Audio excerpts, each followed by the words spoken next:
Yeah. What's going on, everybody? Welcome back to Let's Talk Live here on the LTL Media Channel. It's Monday night, and we had a lot of news drop today, and we're going to get into all of that here. I want to welcome in the live. Everybody's streaming right now. Everybody's streaming, competing right now. So hopefully, maybe we can get like 100 people in here. If not, you can check this out on replay after.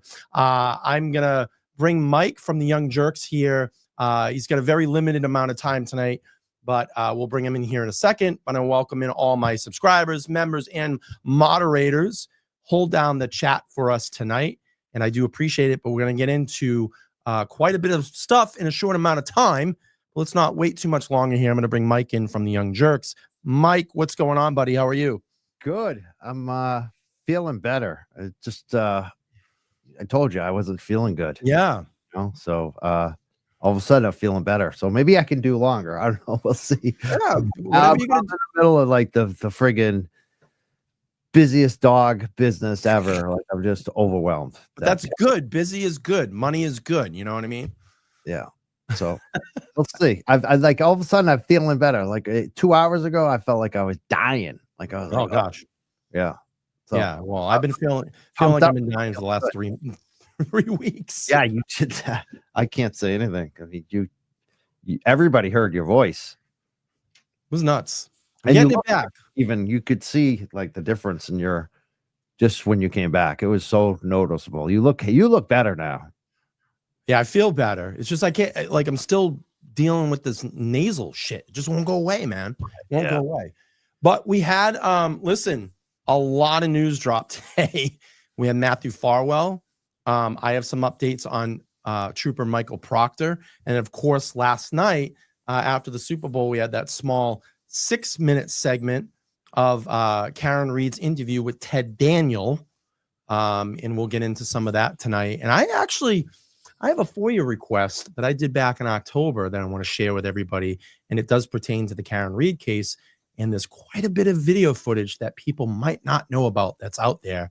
And I would be so curious to see what's on that video.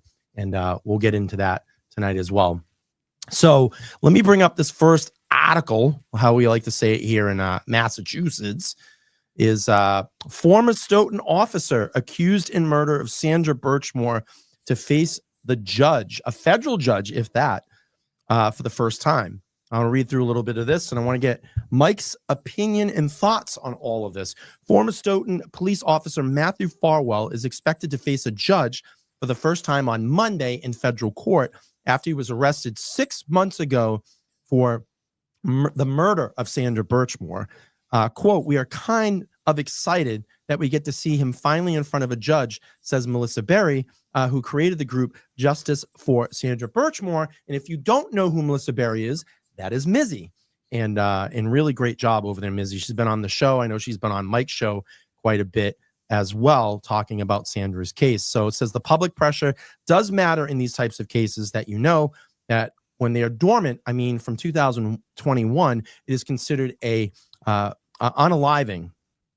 Last week, Berry helped organize a memorial for Sandra on 4-year anniversary of the death, followed by a standout in the Canton Police Department. Mike, your thoughts on all of this?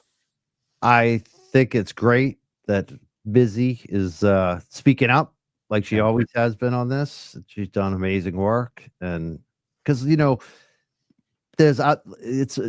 I've been the Mizzy person basically in certain situations with the media, with victims, and it's often because the reason they need someone like Mizzy is because the family can't speak up. The family is involved in a lawsuit. Their lawyers are telling them. So it's really important to have somebody on the outside really pushing and making sure it's not forgotten every day, which is a lot more difficult, and somebody that really invests in it and really cares about it. Like she is so invested and so much cares about Sandra. We've had her on, both of us had her on our shows, and it's just Sandra. Like she is so victim focused. So I just mad love for Mizzy. I'm really happy where this is going. And some of the things Mizzy said on the show, on my show, talking about some of the other people that may be involved in this, and she thinks it's a bigger thing, which I think maybe we get justice on that too, because the feds are playing hardball, and this guy didn't ask for bail.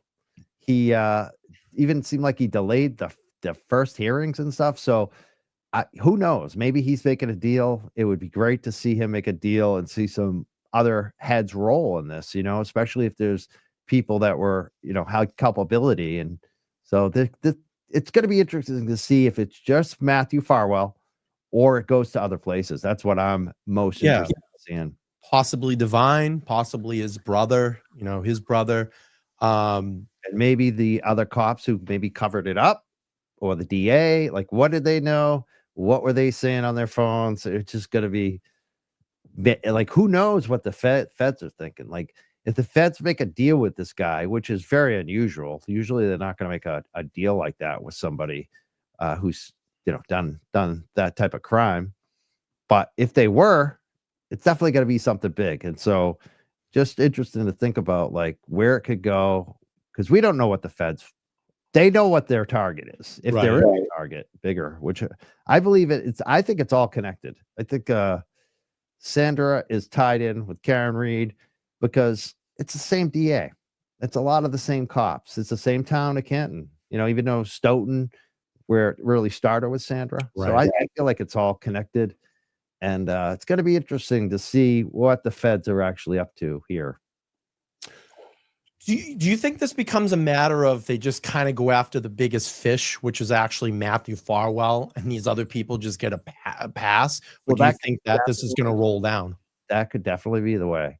But it could also be like, what happens if Morrissey had something to do with covering it up? You know what I mean? Then that's the bigger fish. That's where I see a deal might happen. Like that. I don't think that they're probably gonna, like you said, offer a deal if it's just based on what the other two did, which is much lesser. They didn't kill the girl. You know what I mean? They didn't kill the lady.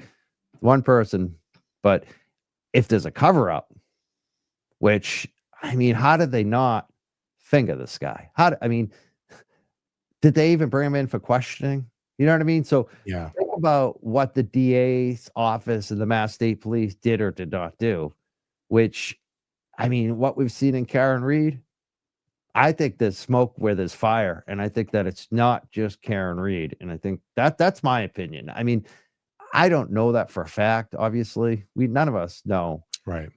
But we're seeing things, hearing things. And I just wonder. That's what I think is the most interesting about all of this, is what's actually going to happen with Farwell and the Fed. Are they even offering him a deal? Maybe they're just like, you know what? The only deal we'll give you is life in prison if you plead guilty right now. Maybe that's it. They don't even and you testify against these other guys. Maybe they would do that just to not have a trial.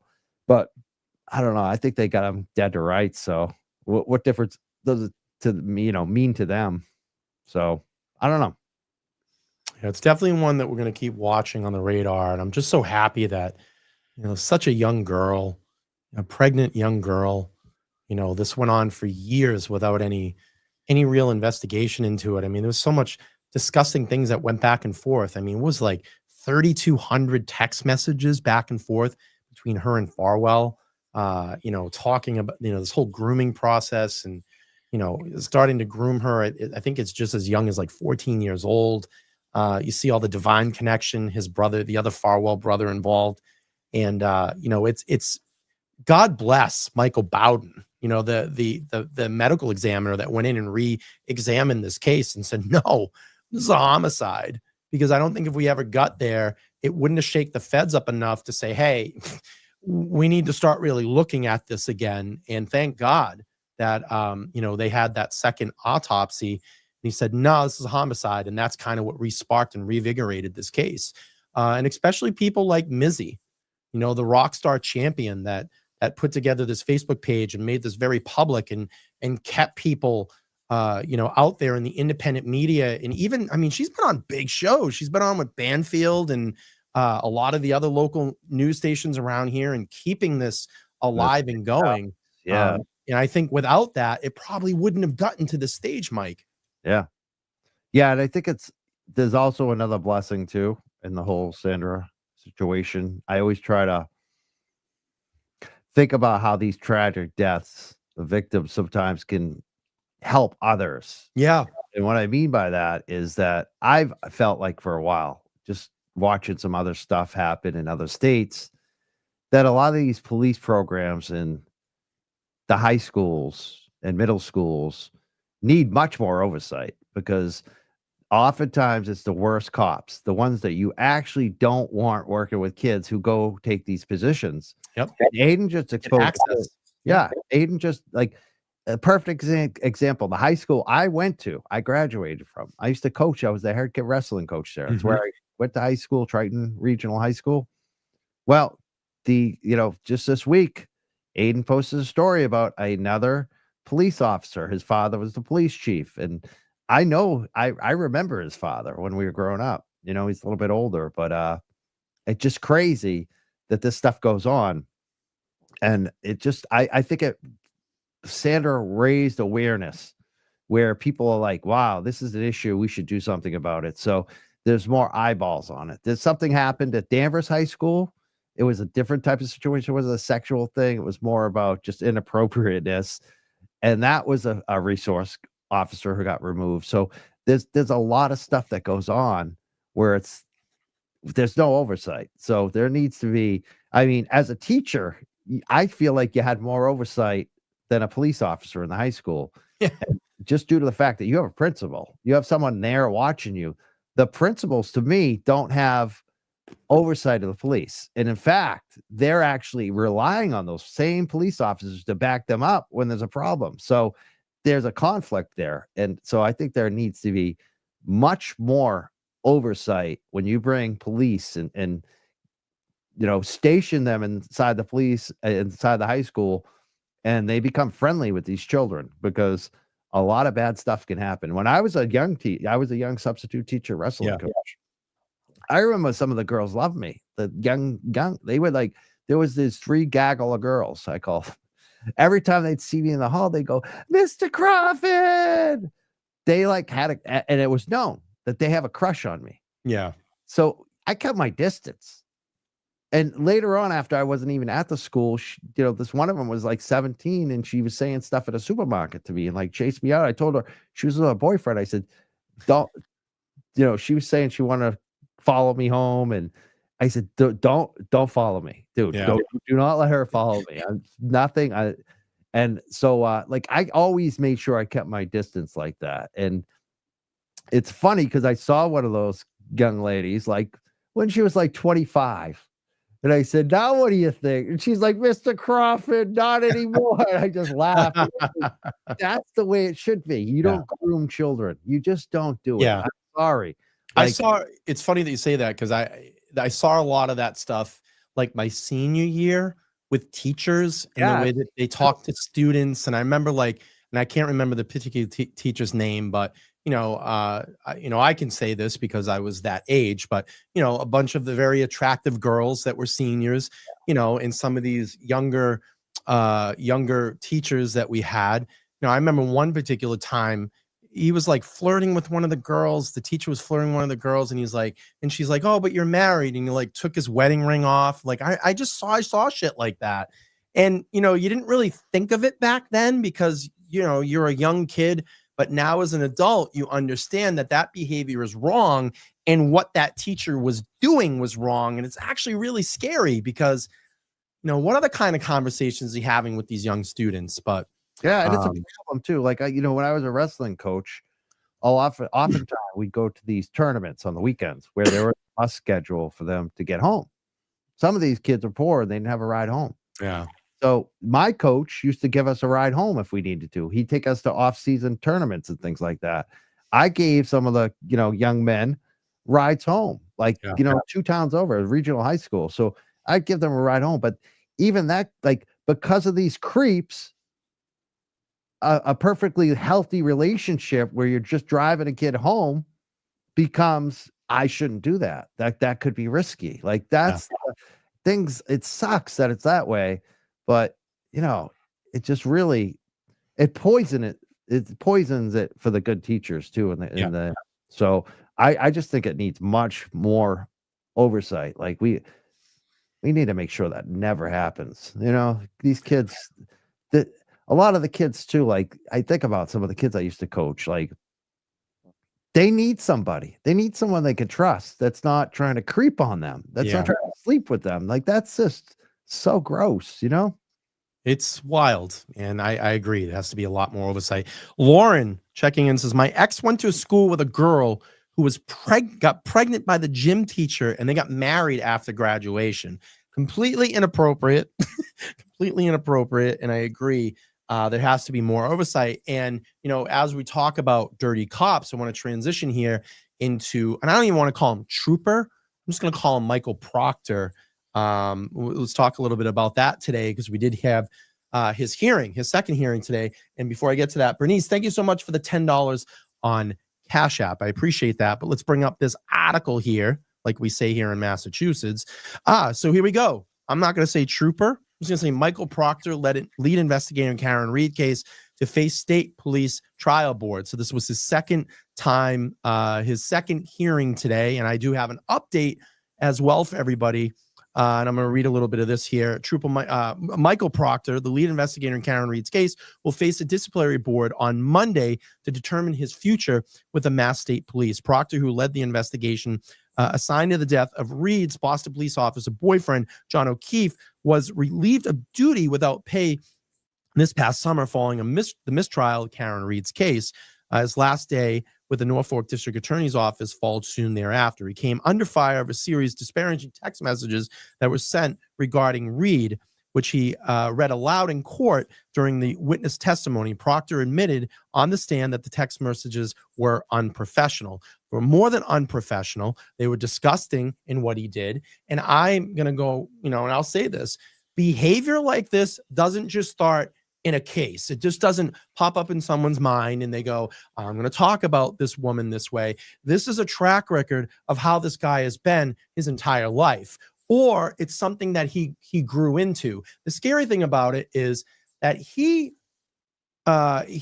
passed all these psych exams to become a state trooper.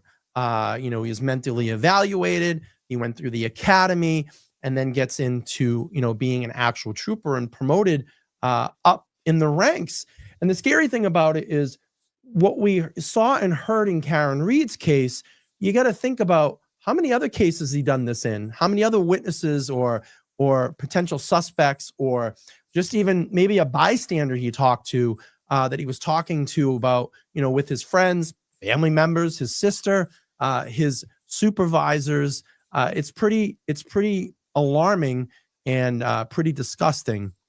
I don't know, Mike. What's your thoughts on all this? Do you think that we're going to hear something in the next couple of days that this guy is relieved of his duty, or do you think they're going to carry this out until the conclusion of Karen Reed 2.0? I mean, I think it's a big test for the new colonel. I'll give them some advice in a second, but I one thing I want to note about it before, it's the same thing that we're just saying. Like Morrissey, we didn't find this out for Morrissey. Right. We didn't find this out from Karen Reed's defense team. Yeah. Where did they get it? Yeah. The feds. So again, I think the feds are on to something here. And there's a reason why we keep finding out shit from the feds and not the Mass State Police, not even our local media, and not the DA's office. So we're finding out FBI, feds. So that's why I go back to, I think there is something bigger going on here. And we would have never known. If the feds hadn't told us, we would not know that Michael Proctor wrote those texts. So I think that's important. And so I think it's on the state police to take action. And they need to go as far as they can. Understand there's a union and they're going to have to, be careful with and there's employment laws about what they can say about Michael Proctor. But as much as they can, I think they should even push it and go beyond and just put everything out about this guy. We need a report. We need to know what the hell's going on here and what steps you're taking to look into the Norfolk County DA's office and all these cops there, you know, and I think it should be done as soon as possible. If I was the colonel, I'd be trying to expedite it, you know. You would think. I mean, they could try to cover it up, but I think that's bad for them. They need to actually make statements, be vocal, have a press conference, put out a report, tell people what you're doing. You know, like, this can't stand. This is not something that, and again, we didn't find out because the state police ferreted out a bad actor. We found out because of the feds. And to me, it seems like a cover-up already with the state police, because I feel like the feds probably have a lot more that we haven't seen. And the state police aren't looking into this saying, hey, you know what? Not only did we find out that from the feds, we got this new stuff too. They're just being real quiet. And you could tell there's like a campaign to just make it about these texts. I think there's a lot. We see it. There's so much more than the text. 100%. Like misspelling all the names in the police report. 16 hours into his investigation, he already had it pinned on Karen Reed. And then he gets, and then he says, right. No, I mean, you got it. We could be here all day. So the state police, they need to show good faith. They need to show what, you know, we're not just doing this because the feds exposed this little bit and we're going to do a limited hangout cover up. They need to look at this guy front to back and everybody involved with him. All the people on the text message list, they need to seize their phones, put them up on a polygraph, do whatever they can, push the union, say, you know what? We can't do business like this. We'll break the contract. They need to push as hard as they can, because it's at the point where people are going to actually say, we need to defund the state police. We need to come up with a new state police, you know, something new, because this isn't working. There's no oversight. They are just not being honest. Like, it just sucks. Well, Mike, I hate to disappoint you, but Stephen Cooper today on Twitter updated us and said, update, Mass State Police Trial Board hearing at General Headquarters in Framingham from Trooper Michael Proctor, who was the lead investigator in the case against Karen Reed, has concluded for the day. But will resume on March 13th. That'll be the third hearing. Do you see the track record here? Push it along. It's going to be probably another hearing. And then, the next hearing will be in May 1st. And we already know it's supposed to start on April 1st. But I think everybody's getting my point here. I think they're going to just keep pushing this thing along. Definitely. Sadly. Probably there's some due process in that. It's probably like very much like court, you know, they're probably arguing, but at the same time, the state police needs to try to do everything they can to save the integrity of their organization, because it's shit right now. And we know that it's not just what you're, you know, pretending it is. It's not just one guy. It's not just the text messages. This is a lot bigger than that. Yeah, I agree. Let me get to the super chat. Nikki, thank you so much for the $10. She says, do you guys think the witness testimony from Proctor's hearing will be provided to Karen Reed for evidence in her case? Probably not, because it's a closed hearing. It's closed hearing through the commission, through their what's the union representatives? Arbitration, whatever it is. Yeah. Contract. It's employment law. You know, that's the thing. A lot of times employers are really stuck on what they can actually say about an employee.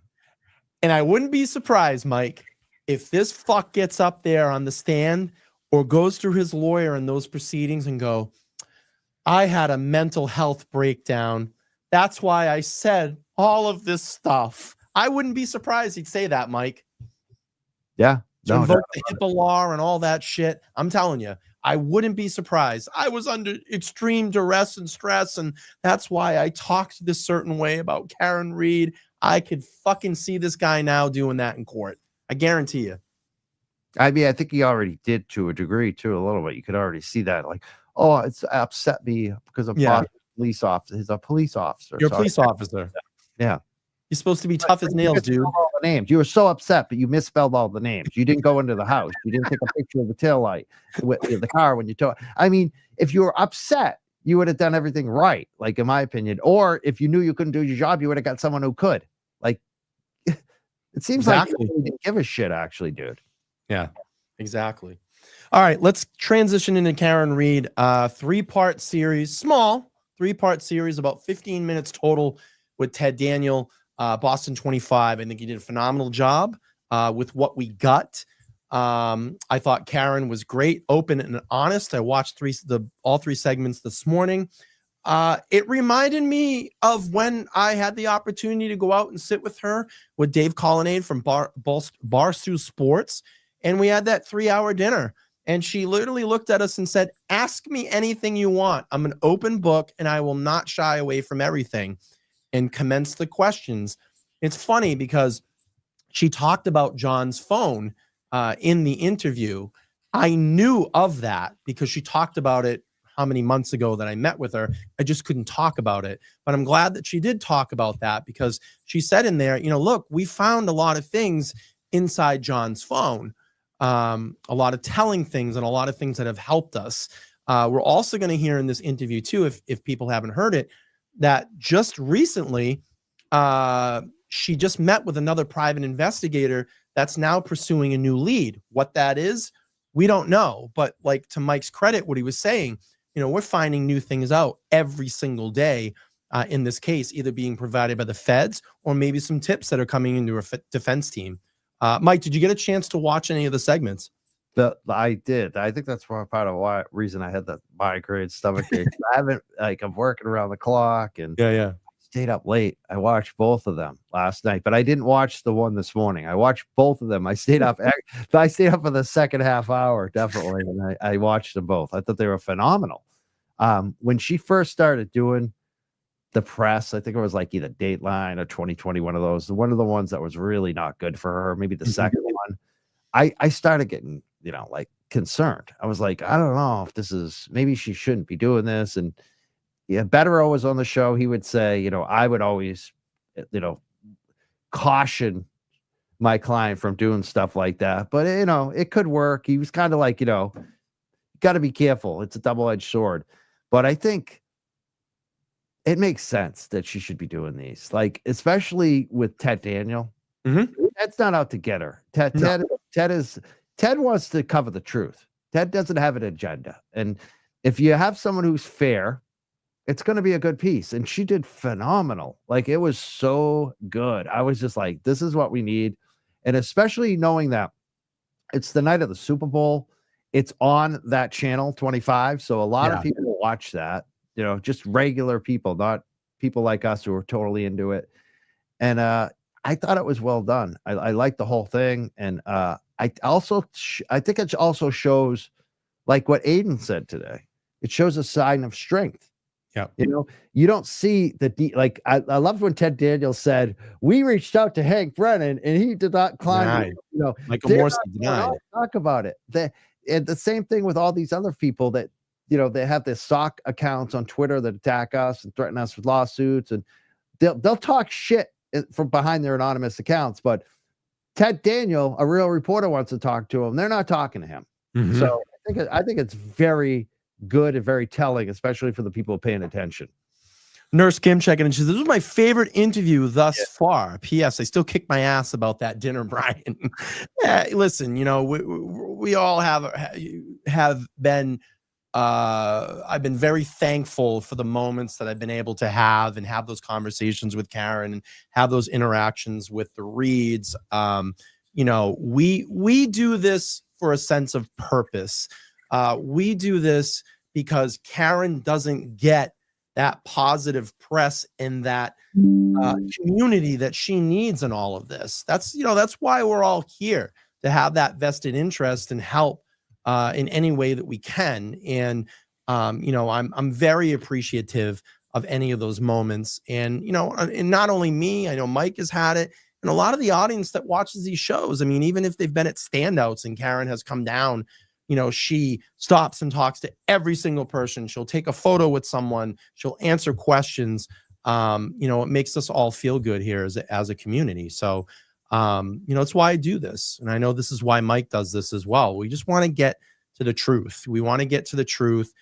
We know that Karen didn't do this. And obviously the people in 34 Fairview did.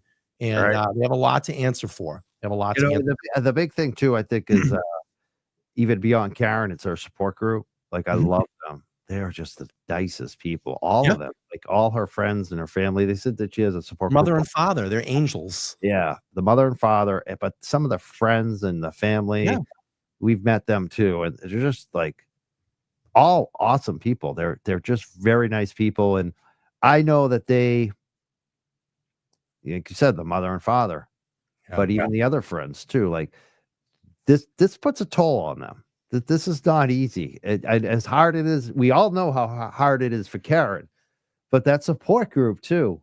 So it's about all of them. They've all stepped up to do the right thing here. And so it feels good to be able to support them, especially when you get to meet some of them. Like that's what I loved about that little party that Karen had that became a little, well, Kelly had held. That was a little controversial. People got a little upset they weren't invited. Of course. But it was even beyond, seeing Karen, was to meet some of those people. Yeah, and they go, "We watch you." Really? Yeah. Thank you. And find out who they are. That they're lifelong friends and what they've been doing for Karen. So it just I love to support them, all of them on this. Yeah, me as well.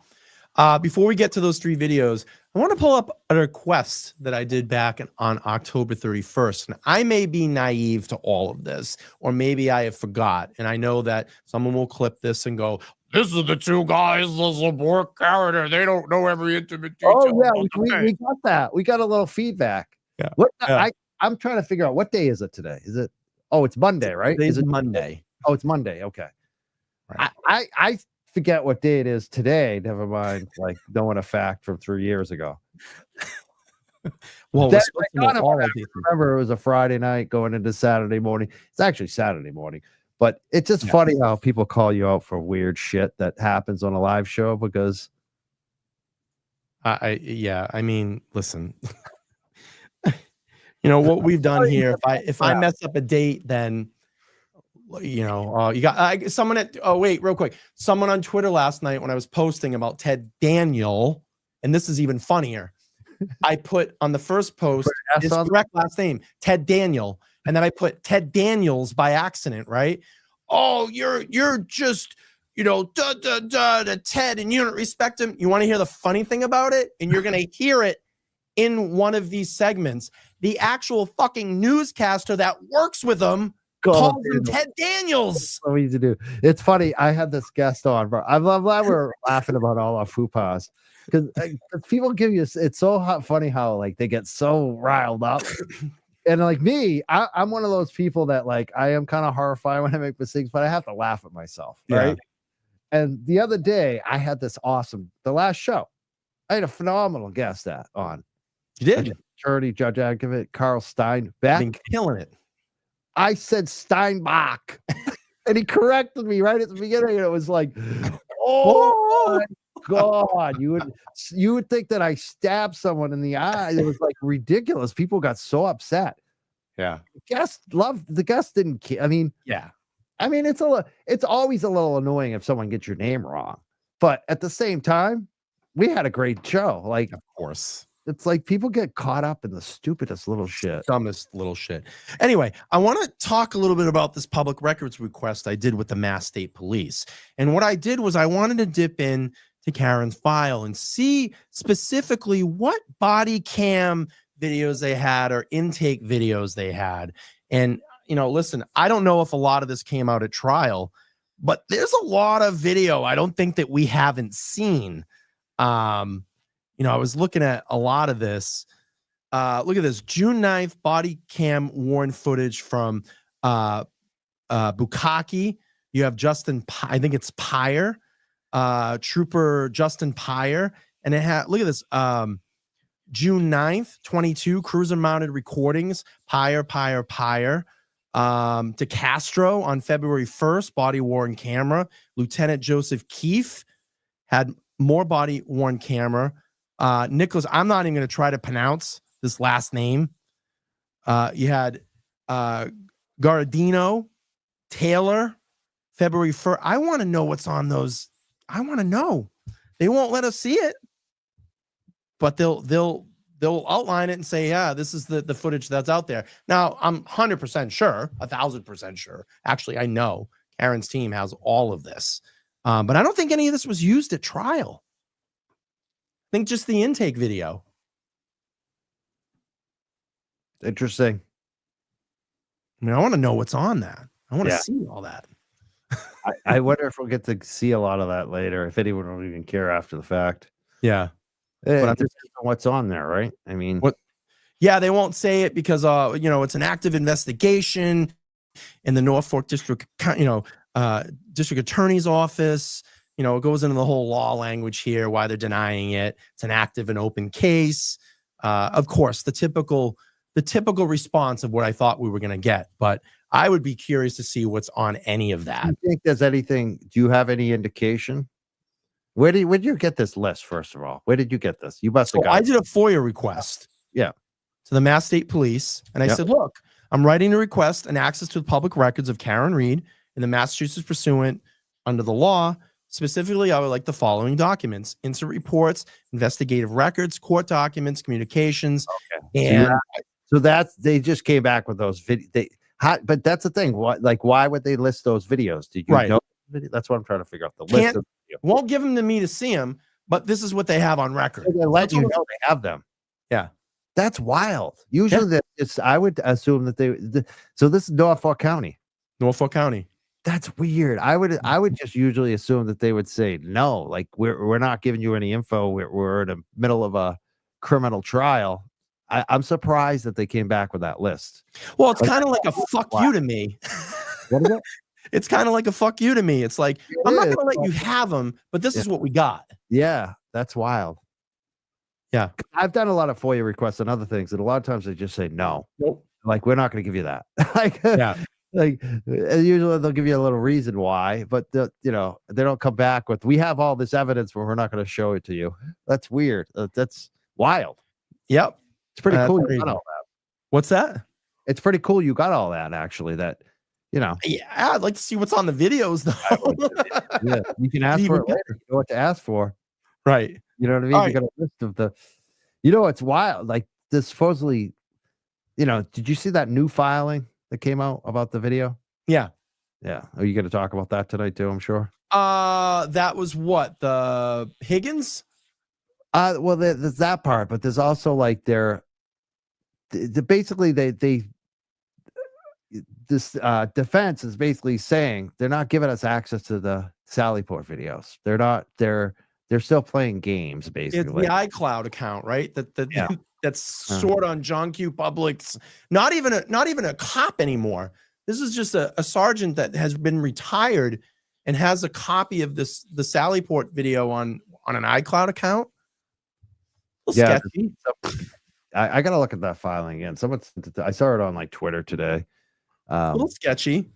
Yeah, it just seems like the defense is not happy about this. Well, there's a lot of Brady violations, but I mean, we know Bev. She's just gonna keep pushing through this. Yeah, but I think that it could lead to some type of appeal, definitely, if ever she was convicted. Yeah, I mean, all this is on record, which is good. Yeah, all this is on record, which is good. It's good for the appeal, and that's why I was saying, I had Nan on a couple times, and I just said, I love that Jackson, Yannetti, Alessi are getting all this on the record, because it just helps if there's going to be any type of appellate process in any of this. All right, let's get through these one-on-ones. Let's break these down. I'm really excited to go through this again. We spent several hours with Karen Reed over 2 days and without her attorneys. We asked for the interview and were somewhat surprised. She said yes. Reed tells me she withdrew to New Hampshire for 2 months after her first trial. She's been preparing for round 2 ever since. I have nothing to hide. My life is in the balance.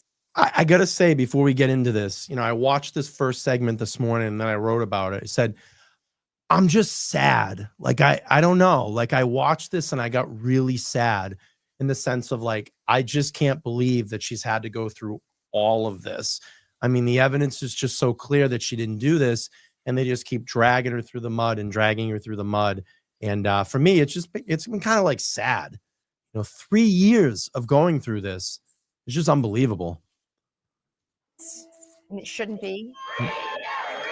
It is unusual for someone who's accused of murder to do this interview or others. I've seen the more information the public has, the more they understand what we already know. Good to see you. We first met Karen Reed at a hotel in the Seaport. She's logged 150 nights here since her legal fight began. It's the command center for her defense, and she is one of the commanders. When we get new information, we just divide and conquer, and we can break it down really fast.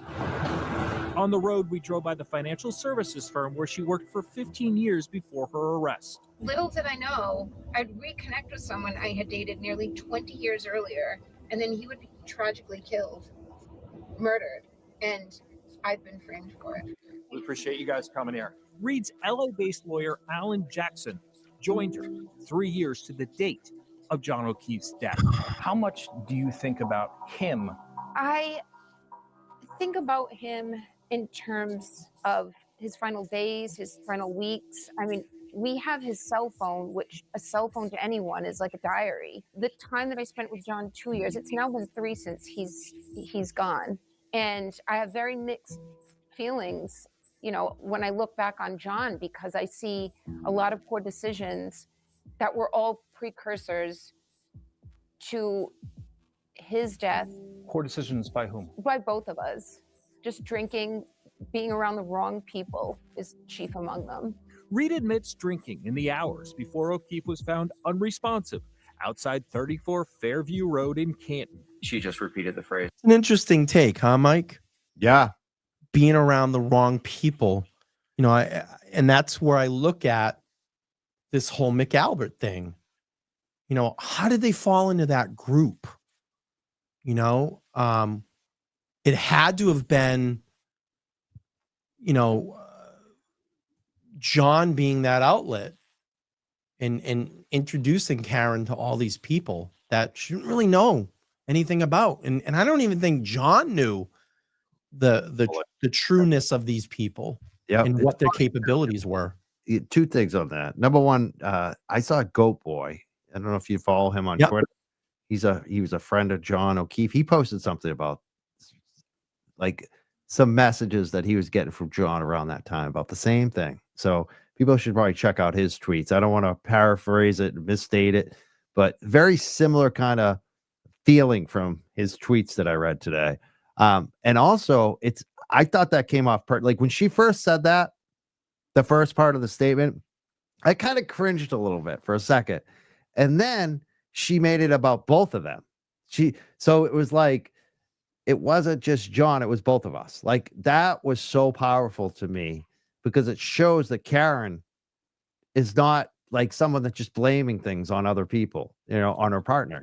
She's recognizing the ownership of it too. Yeah. Yeah. The ownership of it. That's what, to me, that was the powerful moment. It was like, okay, she's saying both of us, we were drinking too much. We were hanging around the wrong people.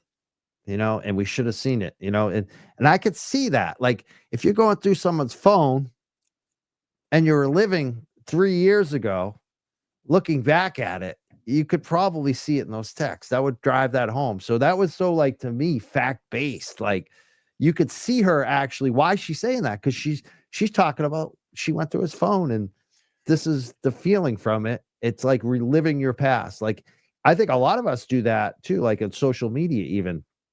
You could go back in your past to your social media and see how things have maybe changed over time, whether they're positive or negative, So I think that was really, to me, real and fact-based, and I think she did a good job.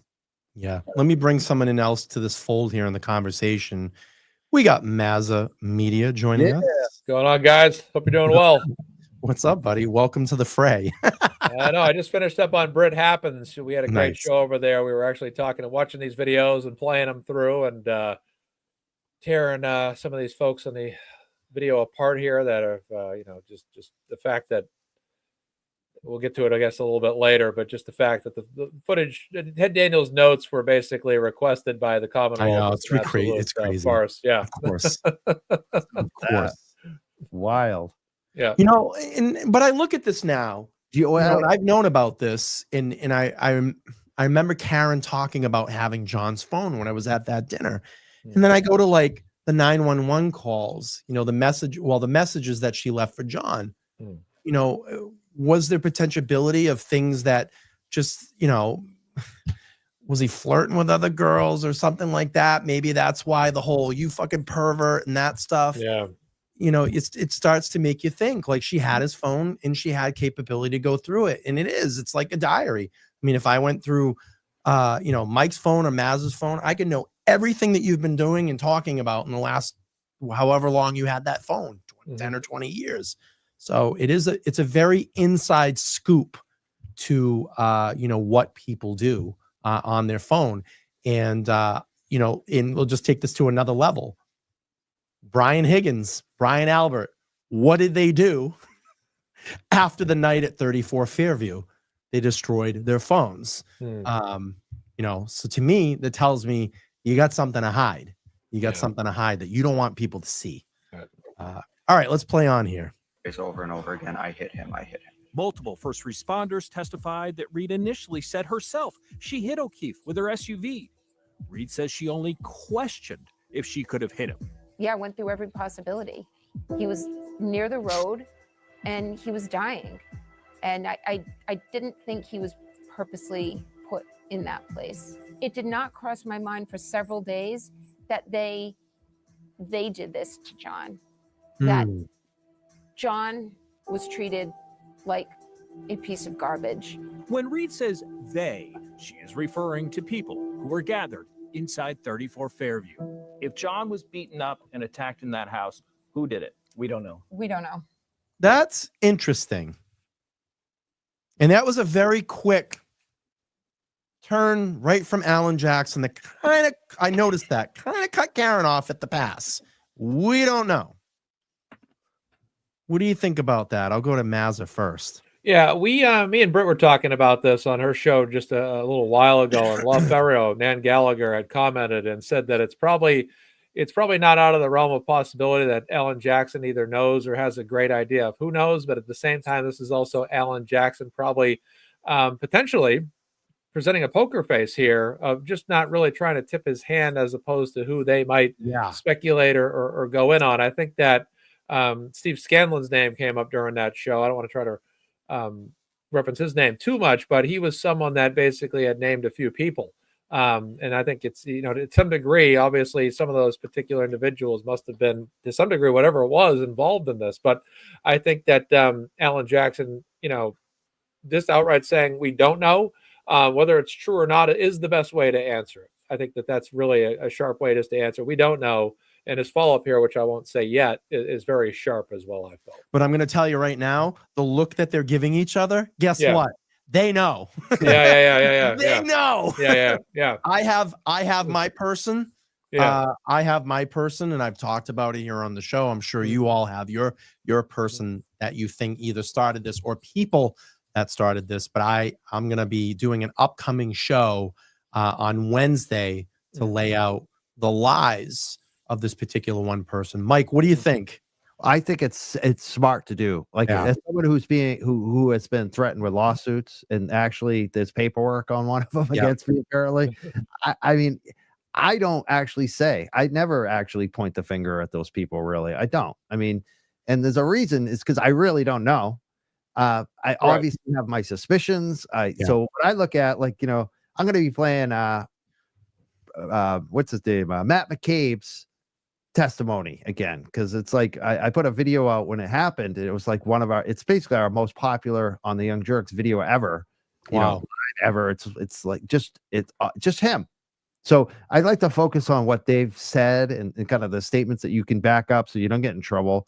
And I also think there could be an element of they may know more. Like there could be people making a deal. There could be, you know, maybe I think that they want whoever did it to go to jail, you know? So like, who the hell knows? Like there could be all kinds of stuff going on behind the scenes. And it also, like, if there's 2 or 3 people, let's just say it's 3 people, there's a good likelihood one of those 3 people might spill the beans. And when they spill the beans, often they minimize what they did, and the state will go along with it oftentimes, or the feds, in this case, the FBI, because we know the state's not going to do anything. Yeah. So I think Poker Face is the smartest thing for so many levels, and it also, they shouldn't have to defend it. Like if they pick a name, what if some stuff comes out that really discounts it? Like that's right. For them to make the case on who did it. What their case is, she didn't do it, and that's kind of what I've always tried to do on my shows. Right. We know she didn't do it. Yeah. Now, if there's some good cops out there, they hopefully they'll figure out what the hell happened because she didn't do it. So I think that it's just smart. They're just, and I think you're right. I think they know more. I think they pretty much know what's going on. Right. Yeah. I agree. Just to say one more thing to that point is exactly right. You just never know who was or who was not involved. And it's like anything in life. Sometimes we think that maybe, so-and-so was involved. Then you find out maybe they were involved, but not to a degree that would be what some may have thought. So it's like, it's tough to sit there and outright declare like it was them or them or them. And that, it's tough to say that, but we're only left to speculate. But, all I can say is at the end of the day, to Alan Jackson and Mike's point, probably your point as well, Brian, that you'll make, is that it's at the end of the day, Karen didn't do it, which is the most important fight that's being fought at this time. Yeah, I think that people inside 34 Fairview have some answering to do, and I think we've all felt that in the last couple of years. Yeah, it's clear they don't want to answer. I mean, that's the key, right? Like they're talking about it, get the stories right, tell the guy didn't come in the house. So, well, Karen's the one that's on the defense here, and she has no trouble talking to the media. I would, say to the, ask the question. I would say, why, if you had nothing to do with this, why wouldn't you be outspoken either? And just say, hey, it was her. But that everyone has their own right to do whatever they want, I guess. But I'll just say this: it speaks volumes that Karen Reed is so outspoken and present, and before the media. Before multiple media outlets, she's conducted interviews like this and a look into her lifestyle throughout all of this. She's been extremely transparent for someone who's on the defensive here, and it really is showing nothing to hide whatsoever. Yeah, I agree. I totally agree. Margaret says, Mike, congratulations on your 40,000 subscribers. You have the best vibes, friend, and I have to agree. He's got the 40,000. And I was saying this to Mike backstage, and I'll share this with the audience. He's been killing it lately. I love the content Mike's been putting out. And congratulations, my friend. You really are killing it over there. I mean, I was saying to him, the last 2 lives, you've held like 2,500 people in there. And that's like a big auditorium. So congratulations, Mike. You've been doing a great job. Great job, Mike. Congratulations. Yes to my mods. My mods kick ass. I love my mod team. And my guests, like you guys too. Honestly, I thank you guys. You guys also like delivered for me like just a week or two ago on my show, and it was big. So I appreciate you guys too, and all the guests that come on. It's a pleasure to be able to get that audience to the guests. That's what I love to do. Yeah. All right. Let's rewind a little bit, and we'll play through this. I know people were asking, "Can you rewind? Can you rewind?" Of course, we can rewind a little bit. All right, here we go. Like a piece of garbage. When Reed says they, she is referring to people who were gathered inside 34 Fairview. If John was beaten up and attacked in that house, who did it? We don't know. We don't know. It's funny because it's almost like Karen was going to say something. I love Alan. I love it. He's just so like quick. We don't know. Fairview. If John was beaten up and attacked in that house, who did it? We don't know. We don't know.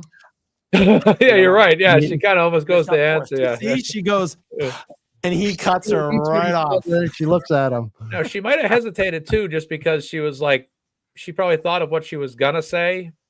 Like maybe sometimes there's a preliminary talk where they say if they ask this question to answer it this way, and maybe for a moment she was instinctively going to answer, paused herself and waited for Alan to answer. Then when he answered, then she said it along. That might have been what happened. I almost feel like she wanted to say more, and she was affecting him. He probably was like, just say we don't know. Don't know. And so when he said we don't know, immediately she said it. Then she looked at him like, "See, I'll go along with what you." Right. Great attorney.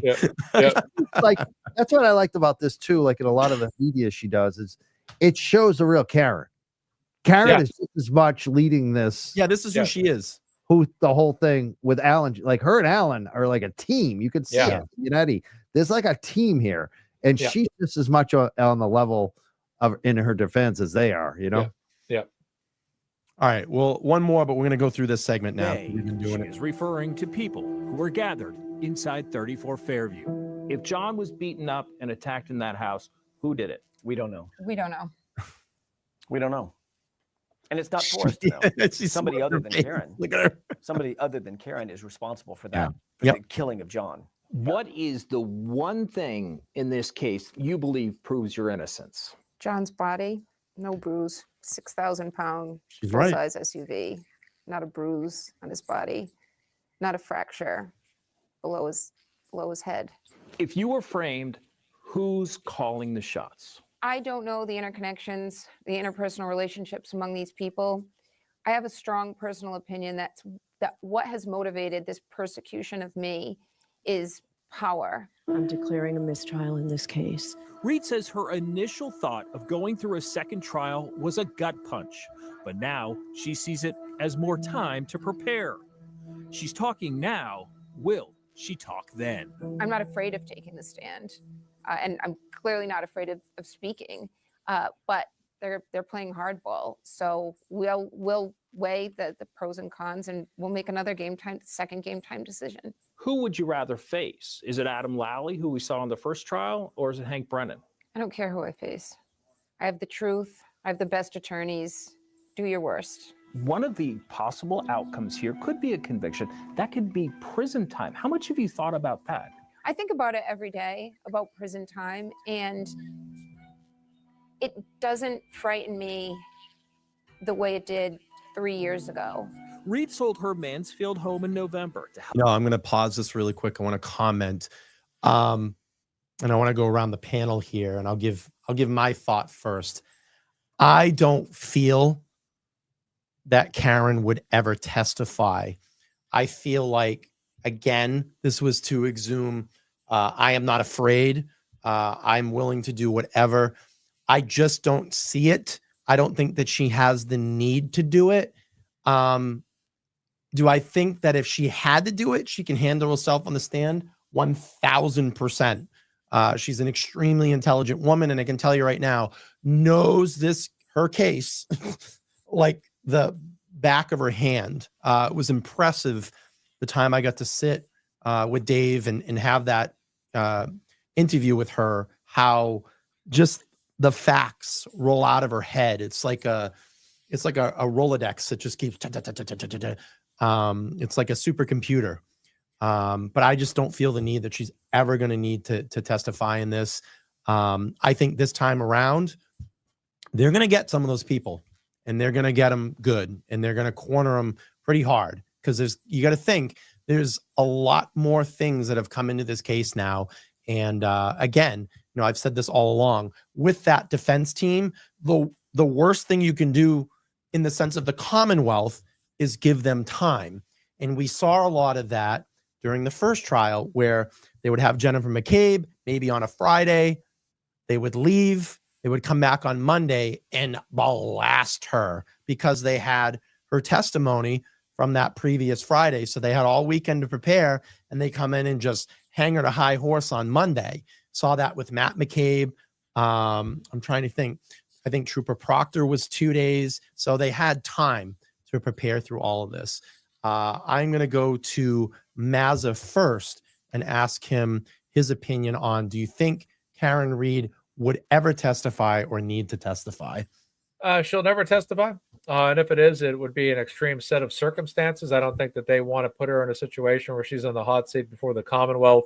Obviously, Karen has, all the facts on her side. And even regardless of that, I don't think there's a need to present her before the jury where she can be overly analyzed in a negative way, perhaps by people that just simply she might rub the wrong way, because sometimes, people are people. And unfortunately, they do respond negatively sometimes to a person, regardless of trivial things. Additionally, I don't think she needs to be put before the Commonwealth that could ask her gotcha questions that might make her, questions that might seem a little tricky, but she might answer them accurately and effectively the way she was prepared by her defense team. But overall, it might come off in a way, regardless of how she answers, based on how the questions were asked, that might seem self-condemning or self-convicting. So I think that that's something that they want to try to avoid as well. And overall, I think Karen here in this particular segment made the comment that she feels a lot better about this than she did 3 years ago. I think obviously, number one, because she's past the shock phase, obviously, but I think she's also through the first trial beyond the shock that there's a serious threat that she'll go to jail. And I think now she has far more confidence going through the first trial. They couldn't convict her once, and they're even less likely to convict her on a second attempt. So I think that overall, Karen's in a very strong spot right now, and probably more than eager to go on the offensive one day on this thing as well. I'm going to drop off the show and be right back. I just want to no problem. Before I go to Mike really quick, the thing that kind of makes me a little bit nervous. We know how the mistrial happened, and the charge that they were hung up on in the first trial was the drinking charge. And that would be my only fear of getting Karen Read on the stand, Hank Brennan standing up and questioning her about how many drinks did you have? That would put her, I think, in a little bit of a position. So that's why I don't see her going up and actually testifying. Mike, your comments and thoughts that's on a great this. point. And they may even go that's where they would play hardball hard back to some of the statements you just made that her and John were drinking a lot. How often did you drink? So definitely. But I think Karen, I like just watching her and just seeing who she is. I think I also put myself in the shoe. What would I do in this situation? Right. I feel like she wants to testify. I really do. I feel like if she could just have her way, she would be speaking off the rooftop everywhere. I really feel like that, especially just watching her. But I think in the end, she's going to listen to her legal team. Whatever they tell her to do, she trusts them. She's all in with them. And they're going to tell her, just like Mazza said, they're not going to put her in the situation to put her to testify when people can get weird. It's so true. Like, people can get weird on the weirdest thing. They're judging you. It's just not a good space for her to be in generally, but I feel like she wants to be.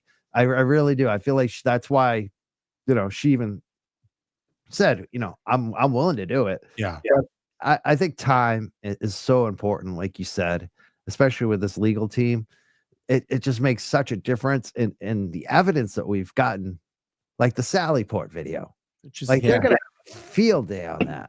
So they're going to get to ask all these people, what was your part of this video? I mean, there's just so much shit now that they're just going to have so much fun with. I think that's another reason why she's feeling more confident. Like she's been through this before and they're only going to get better. And the big thing you mentioned, the drinking, I think that was where the defense was the weakest in a lot of respects, is defending her in terms of the drinking stuff. Like, they really didn't offer much defense there. So I think that they're going to focus on that, defending that, and having, an answer to a lot of that stuff.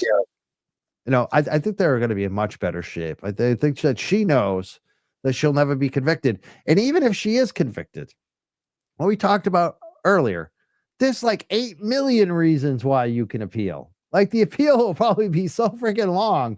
It'll be like the courts will probably have a hard time figuring out, like, what do they do? Like, not deciding whether it's appealable. It's just what part of all these issues do we include as the reason, the justification for the appeal? There's just so much stuff there. So she's in a good spot. Like, she got a good team. She's got a lot of supporters.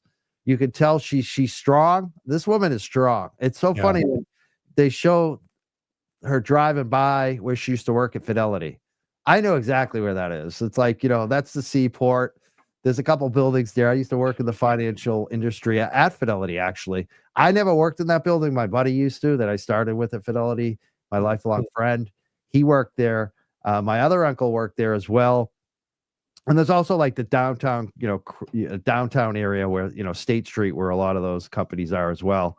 But it just, she's always been someone that's been successful.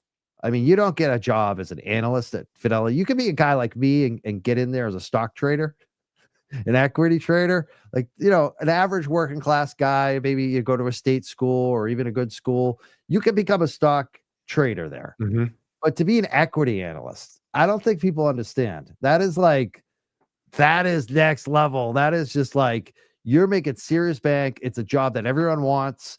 And you're probably next going to be managing the funds. Like, you're going to be a rock star. Like, her life would have been, I mean, I can't imagine. Like, she was already an equity analyst at that age. She would have been managing. She would have been like Peter Lynch. You know what I mean? Like, so they took a lot from her. And I know in the end, she's going to get, like, you know what? Just listening to her too, like when Ted Daniels said, we asked her for the interview and she said yes. I was thinking we should all ask her. I've never asked her. Like, maybe we should all be asking her, come on our shows. Because I feel like that's the other thing. She should be going on shows.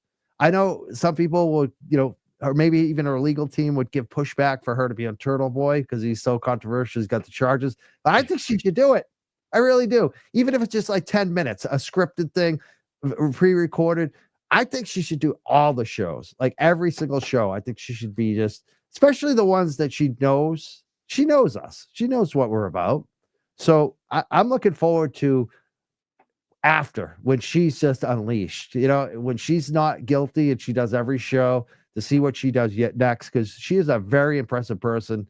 I'm happy to support her. I'm proud of it. I am. It's weird to be proud to be supporting someone who's charged with murder, but that's the reality. I am a proud supporter. All the shit they give her, no way. This woman kicks ass. I've asked her, and I asked her at the dinner, and she said it would be something that I'd have to talk to Alan Jackson about. And that's months ago. But, my whole thing is, I think the first obvious interview should go to Aiden, of course, and then Karen can choose to do what she wants. But, the way that I think about all of this too, and I don't want to let anybody's hopes down, this could just end for Karen, and that's it. She just goes on with her life, and every right to do that. She has every right to do that. Right. Do I think she'll do that? No, she may leave for a little while and then reemerge. Yeah, I could see her taking a 6-month vacation. Yeah, I could see her writing a book. Everything. Like, that's what I see her. I imagine it. Maybe I'm wrong. I don't know. Yeah, I could see her writing a book. Yeah. Doing a memoir about all of this and documenting. I'm sure she is documenting it. Real quick, before we play this video again, Nurse Kim says blood alcohol shouldn't be as admissible, in my opinion, due to her not giving constant in the ER for tox screening. She was there for Section 12 and was not accused or arrested at the time of Good Samaritan evaluation. Good point. Very good point. Let's see. All right, let's play on here, players. Help pay her estimated $5 million in legal fees. She lives with her parents. Now, I'll just say, like Mike, I think, hey, if Karen's watching, look at our shows are open. If you ever want to talk, we're here. I mean, you know that, we know that. Who are part of an inner circle that numbers about 10. Supporters have donated $750,000 to her defense fund. And she says people routinely pick up her meals. I don't know the last time I've done anything but tip a waiter. And that generosity, that's all helping fuel this. It helps me spiritually, and it helps me financially. She's well aware not everyone has her back. John O'Keefe's family is convinced she's a killer and have filed a wrongful death lawsuit against her. Do you feel the presence of the O'Keefe family behind you in court? I honestly, I almost look through them while sitting there. It doesn't impact me. It doesn't bother me. That's John's brother. They've attempted to send me messages, and as soon as I see the name. And what we found out today, Turtle Boy released, Paul was texting Karen, saying very disparaging things against her. I don't know if everybody saw that article today, but he did drop something here and showed the proof of messages. And I love when he says Aiden Adderall, and she said, you spelt both of them wrong. It's so good. And Karen just clapping back and saying, dude, you just spent both of them wrong. So good stuff. Good stuff. That's awesome. Comes up. I just delete it. Online, Reed is bombarded by love and hate. Yes, she pays attention. This case has become your identity. Is that for the rest of your life? Or will one day you just want to put it all behind you? I don't think I can, even if I wanted to. And I'm okay with that. We asked the Norfolk DA's office if we could profile and interview Special Prosecutor Hank Brennan. No. That request was declined. I'm Ted Daniel for your local station, Austin 25. That was the best ending of that. Like that's right after the Super Bowl. They played some other show, but you know what I mean. That Michael Morrissey had no trouble making. Yeah, hostage video. Michael Morrissey had no trouble getting out and making a public comment. I'm shocked that the prosecution, anyone that represents the Commonwealth doesn't want to get out there and make a statement as well. No, of course. Well, why would we want to do that, right? All right, let's go on to segment 2. This one's a little bit smaller. It's about 2 minutes long, and then we'll get to I'm sorry. Yeah, those messages were to Turtle Boy. Yeah. So how did they spell it? A-I-D-E-N? Yeah, A-I-D-E-N. Yeah, and he's like, you spelled both of them wrong. That's Ellisware. And Adderall was spelled. Figure out how to spell Aiden yet? It's like, yeah, you spelled both of them wrong. I love that. All right, let's watch this. I've theorized over years. I'm theorizing he spells it wrong on purpose, Mike. Yeah, hopefully. I hope he just spells it wrong on purpose. Yeah. You never know with that dude.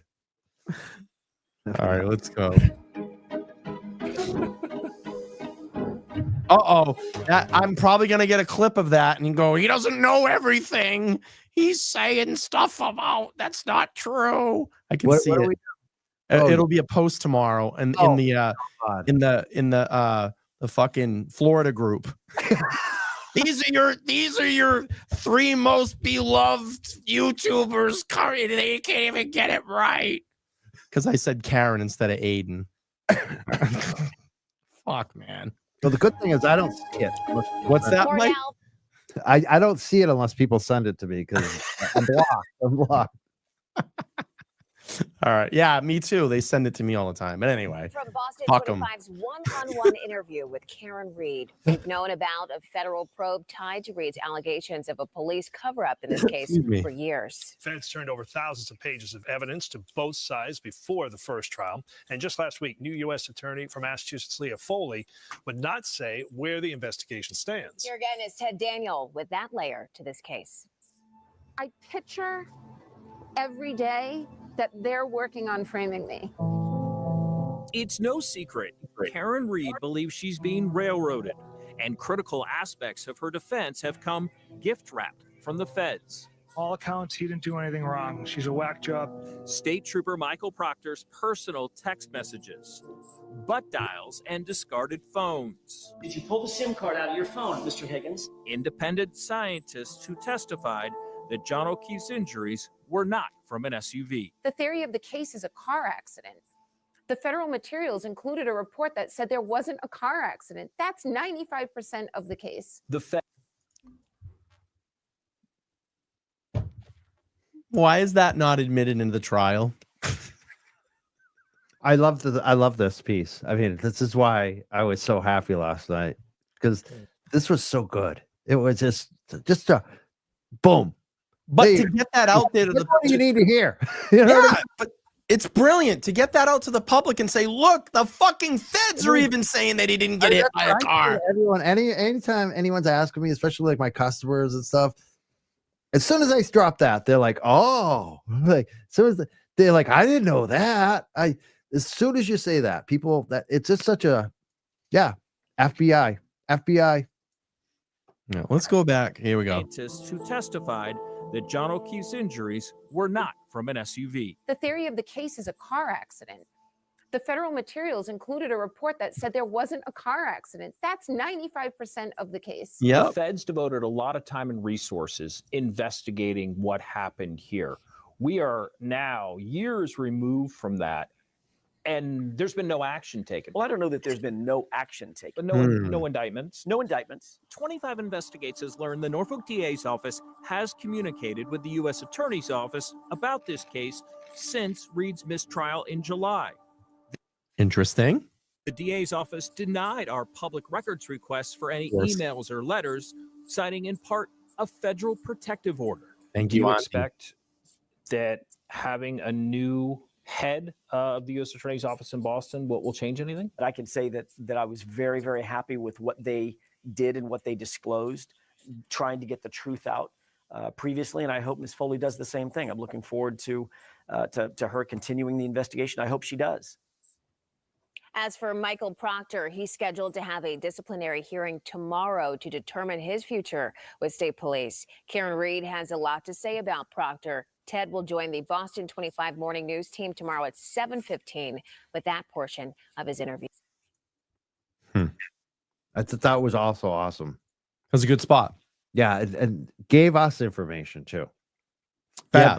Protective order. I mean, think about that. If the feds weren't doing anything, they wouldn't have a federal protective order. The reason they have a federal, it's just like when we were talking about the FOIA requests you made, Brian. The reason why they're not going to tell you anything because it's an open investigation. They'll give you those videos after Karen's found innocent on that FOIA request. They'll do it.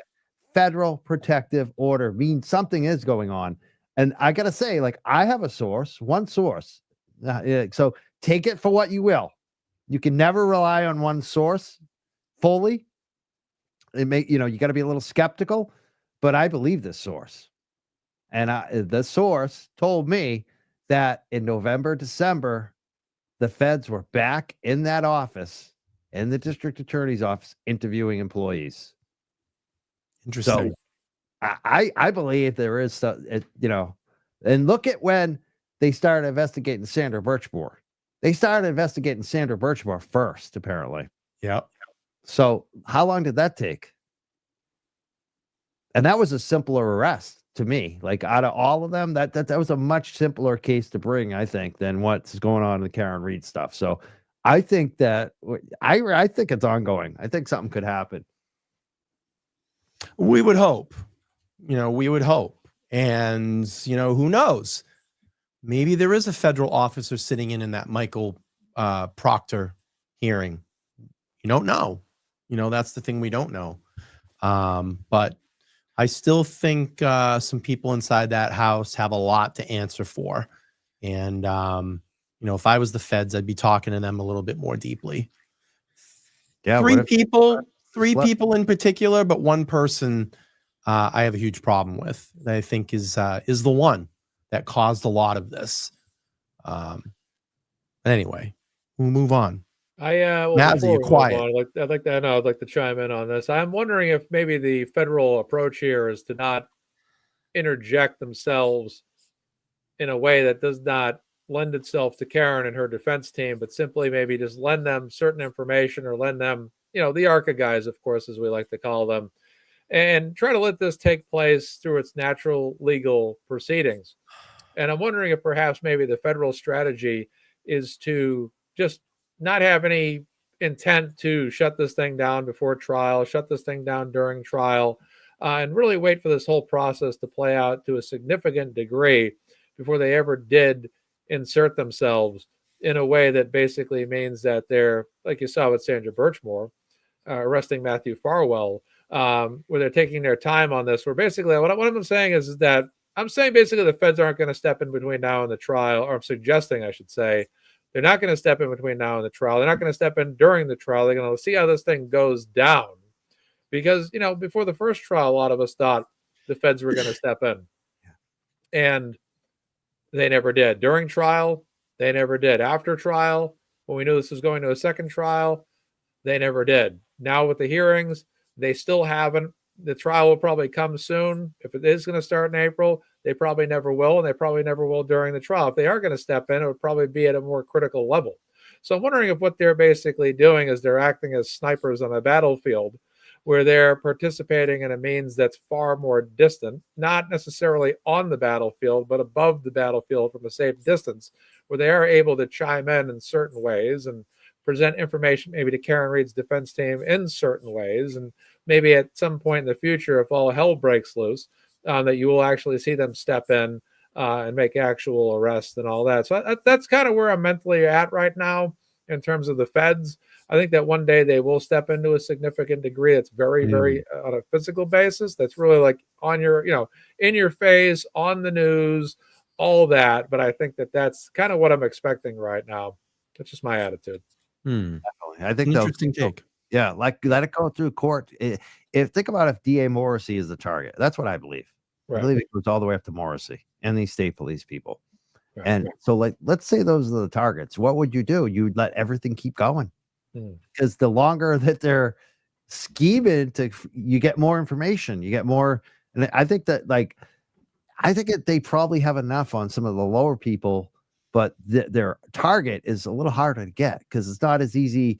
This is like the old mafia cases in a way. You know what I mean? Like, it's always easy to get a lower guy, but to make the case against the top guy, that's where it gets harder. So I think the longer they wait, the more they gather, the more people they string up, the more they work. They, like everything else, you work your way up. And I think that you're right. I think that they would wait until after that trial's over before doing anything. Yep. Could be. Let me get to this. Little Miss Bones. We got a $15 super chat. Aussie checking in. If Bev grants Spank's request for the prosecution to access the interview, the jury will see the FBI hired the Archer guys. Surely she doesn't have to admit that in the prosecution on will open the door. I'm just trying to get this. Hang on a second. Bev grants Spanky requests the prosecution to access the interview. The jury will see the FBI hired the Archer guys. Surely she has to admit that as the prosecution. Will it open? I don't know if she asked me, will it open the door? I mean, we saw a little bit of that before. Who was the one that slipped? Nagel's friend. Yeah. He slipped and said FBI. Ryan? Yeah. Slipped and said FBI, and it kind of just got kind of glazed over. Yep. It didn't really open the door to anything. So I was really surprised with that. Yeah, I don't think that would lead to anything. I mean, I don't even think Bev. It's funny because Bev didn't go after the info. They went through all that whole process, and she just basically said, "No, we're not actually going to take your notes." But again, he's doing it again. Brennan's doing it again, which is hilarious.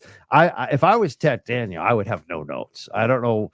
It's funny. I wonder what Ted Daniel did. I wonder if he's just like, I don't want shredder. Yeah. You know what I mean? Don't text me. Let's just talk on the phone. Yeah. And come see me. We'll record the video, and that's it. Yep. So Nick Rocco in the chat. Nick, nice to see you. We want to focus some attention on this because this will be a fundraiser for Karen. There's a link there if you want to. If you're not, you need to be connected to the Justice Group. I think it's over 40,000 members now. I think it's probably more than that. But there is an upcoming dinner that you could come and hang out with Karen's parents, some of her family, and I believe Karen's going to be there as well. And I think it's a $40 entry to get in. I will be there in attendance as well. And you can come out and meet some of us and have a nice meal of food. I think they're going to pick a couple of winners, and that the person that wins can bring a guest of choice, and will be at a nice restaurant. I'm pretty sure, and we're going to have a great time and go out and have some conversation and get to hang out and see some very nice people and get to meet some really nice people. So if you want to enter, click that link. And what I was saying here, Nick also says Boston 25 is they're ready to fight Hank in court about the notes. So look at this. $5,000 already raised on day one for that dinner. So, wow. That's great. And Mazza and I did kind of a combined stream on Sunday, and with the poster poll that I had with the signed poster from Karen and her mother, father, and brother, Nathan, we ended up concomitantly raising $3,500 in just about like 5 hours, which was awesome. That's great. Yeah, that is really awesome. stuff. Have you has someone won that poster yet? Or is that going to be? Yeah, they pulled it the other day. It raised $2,000 for Karen Reid's defense fund. And we're just waiting to get the winner's name, and we'll get that sent off to the winner. Nick just said the winner hasn't answered me yet. Okay, well, we'll hang out. I have it at home. It's secured, ready to go, Nick, and just let me know, and we'll get that sent off to the winner. And it was an actual print. It's not like a poster. It's like a real legitimate photo on photo paper. So it's pretty cool. All right, segment 3 here. Let's go through this one. Let me boost the sound. Well, as we have mentioned this morning, Massachusetts State Trooper Michael Proctor is expected back at State Police headquarters this morning to continue a disciplinary hearing that could lead to his termination. Proctor was suspended in July for conduct revealed during the Karen Reed trial. This morning, we've been bringing you Ted Daniels' one-on-one interview with Karen Reed. She was more than willing to talk about Proctor and others. What troubles me is how evil people are. We covered a lot of ground with Karen Reed, including those who want her in prison. The Norfolk DA, state police working for the DA, and specifically Trooper Michael Proctor. The detective zeroed in on Reed within hours of John O'Keefe's death. Proctor has testified that's where the evidence, including Reed's cracked taillight, took him. Yeah, she's a babe. Weird Fall River accent, though. During Reed's first trial, Proctor's personal feelings for Reed were exposed in his personal text messages. What was it like to be there in court and listen to all those texts? Proctor was just letting the public know what I've known about Michael Proctor, who he really is. Nothing Michael Proctor texted and admitted out loud in court about me would ever offend me. Your figures of speech include the following. She's a big Objection. Is that right? Yes. You spent hours having him read those out loud. I'm sure that was done by design. It was. Everything that we did in that cross-examination of Michael Proctor was done by design. There was an effort to indict Reed on new witness intimidation charges last March. It failed. Reed says even people around her were under scrutiny. Our drivers have been approached by the state police, had very close friends, had their cell phone records subpoenaed for an indictment that never happened. Have you ever been followed? I don't know. It's interesting. My eyes are akimbo all the time. I look at law enforcement differently, more warily. How do you know you're being tracked? I know from affidavits from the state police at the Norfolk DA's office. They knew what flight I was on. They knew when I landed. They knew when I came back. And it's disturbing. A little frightening. Yeah, I remember that time. A little frightening. Yeah. It's crazy. I wonder if I'll ever find out if they were harassing me, because I think they were. So it's crazy. That stuff is crazy that they went after her friends too. Like it just, yeah. That's what I'm talking about. That support group, they deserve so much credit. All of them, the family and friends of Karen. Yeah. Really protect her. They do a great job. It's invasive and it's desperate. All right, Ted Daniel joining us now for his fascinating interview. Ted, there she just called the state police desperate. Others may have used that word to apply to her, and seeing she didn't get an acquittal the first time around. But why do you think it is she agreed to do this interview? She comes across as very smart and analytical, that every move that they're making, she's a part of, and it's calculated. I think she says to me she has nothing to hide and wants to get her message out. I would expect that, they went over the pros and the cons of this with a trial fast approaching. And in the end, they thought it was something that they wanted to do. It's not the first time that she's gone on in a segment like this. She did a couple national interviews. And I think that this was something that, I reached out to her team and heard back within a couple of days. Nick Rocco said, I got a very strange visit from someone as well. I would love to hear more about that, Nick. Wah, wah. Say about Nick and Jenna. They deserve every accolade they get. Oh yeah, 100%. Anyone ever talk shit about them? You're the piece of, because they are the best people, Nick and Jenna. Yeah, very selfless. They've Nick's fought on court TV for Karen against our favorite counter streamer, of course. But Nick and Jen have done a great job. They've done it, not only have they raised money, but they've done it in creative ways. They're always trying to find an interesting way to come up from dinners to giveaways to popcorn sales. done a really thorough and effective job. And I think Nick reported recently they raised over $400,000. Yeah, the billboard over $400,000 and raised. And the way they handle shit too, because they've been there's even like with just us reaching out to them, but in general with the public and all the and kind of the bullshit that's gone on too, they have done so well. They have like navigated the storm. They've just been, I just really, I gotta say, like they're just great people. Dick, Rocco, and Jenna.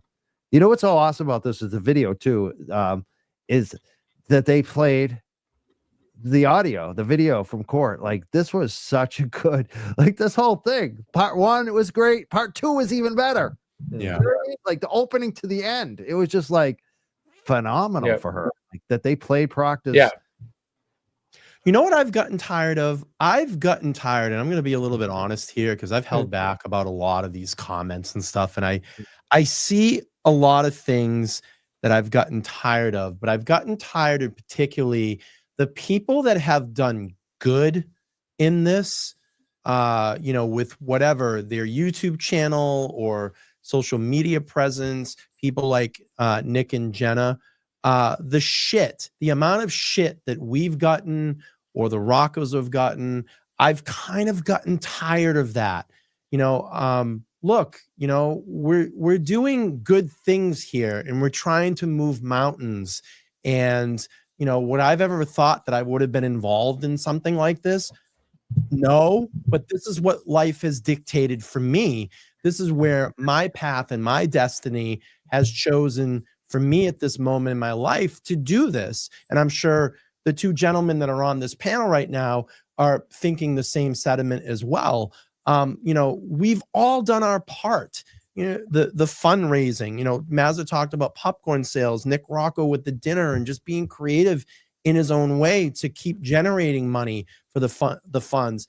And if it wasn't for all of you in that audience to watch and support these streams, you know, be members of these channels, be actively involved in standouts, being active out in front of the courthouse, or whatever way that you can support Karen, none of this would have happened. Alan Jackson said to me when I went and I had the privilege to sit into court, and I'm looking at the photo right now that I took with Karen and her team, to have that opportunity to go in there and do that. And he looked at me and he said, thank God for all of people like you. And Will the Glare was there as well. He said, thank God for all of people like you, because if you weren't here doing what you're doing, this would be a completely different trial. So look, you know, I commend everybody that has the guts to get on a platform, to get out there and put themselves in the public, because this stays forever. This doesn't go away. The channel doesn't just shut down and this gets erased from the internet. I am very proud.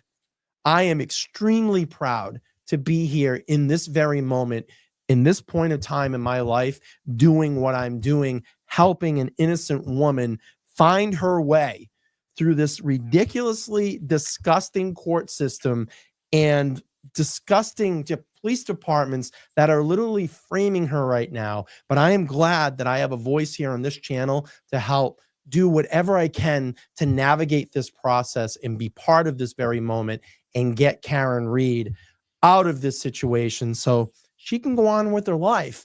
I literally looked her in the eyes when I sat in that dinner and said, Karen, I don't want anything from you. The only thing I want from you is to walk out of that courthouse an innocent woman. So, yeah, that's my take on all of this. There you go. I think that Alan Jackson too. I had a similar conversation with him, and he even talked about the fact that they get ideas and information from our shows and the audience, the people commenting, like, you know what I mean? So they watch, and that was like, wow.